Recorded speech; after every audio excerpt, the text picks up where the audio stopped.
দীর্ঘ প্রতীক্ষার পর 12ই ফেব্রুয়ারি অনুষ্ঠিত হয়েছে ত্রয়োদশ জাতীয় সংসদ নির্বাচন। ডক্টর মোহাম্মদ ইউনূসের শাসনামল কেমন ছিল?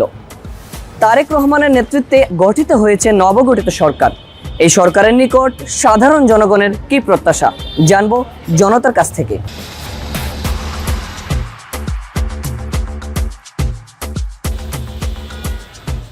যে জুলাই আন্দোলনটা হলো আমাদের দেশে, আমাদের এতগুলো ভাই বোনের প্রাণ গিয়েছে, তারা এতটা স্ট্রাগল করেছে, যেই আশায় যে প্রত্যাশায় সেটা যেন হয়। এবং আমি একজন নাগরিক হয়ে এবং আরও আমার মতো নাগরিক যারা আছে তাদের কাছেও প্রত্যাশা যেন যে যার জায়গা থেকে আমরা অনেক বেশি সচেতন হই এবং আমাদের দায়িত্বগুলো যেন আমরা পালন করি, যার সাথে সাথে সরকারও যেন তাদের দায়িত্ব বাস্তবায়নে যেন সম্ভব। কেমন বাংলাদেশ চান আপনারা নতুন সরকারের নিকট?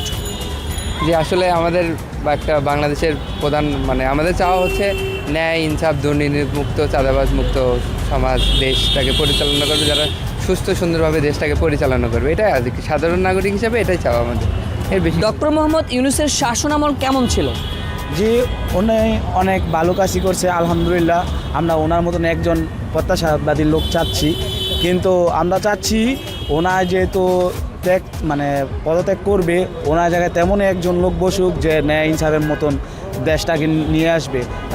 হ্যাঁ, তারেক রহমান নিয়ে আসবে। সুষ্ঠু এবং অবাক নির্বাচন হয়েছে 12ই ফেব্রুয়ারি সারা বাংলাদেশ জুড়েই। কিছু হয়নি, ভালো সুষ্ঠু নির্বাচন হয়েছে।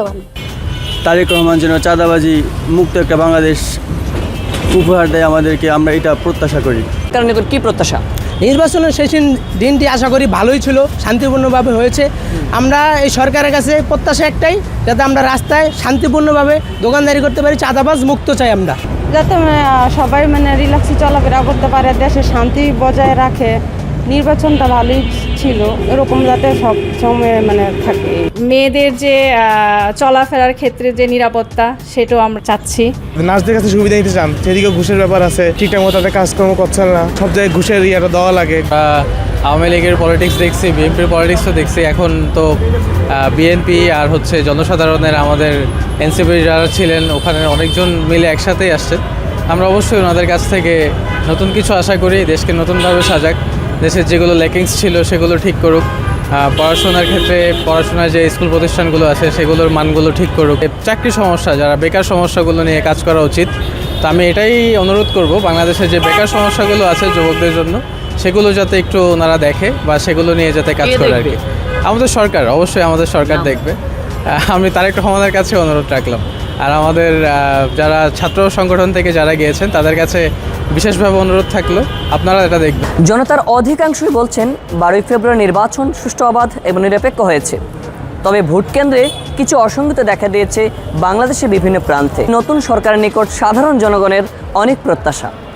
জানমালের নিরাপত্তা নিশ্চিত করেই বাংলাদেশের উন্নয়ন নিয়ে এগিয়ে যাবে বিশ্ব দরবারে, এমনটাই প্রত্যাশা করছেন সাধারণ জনগণ। রিহামউদ্দিন, নাগরিক প্রতিদিন।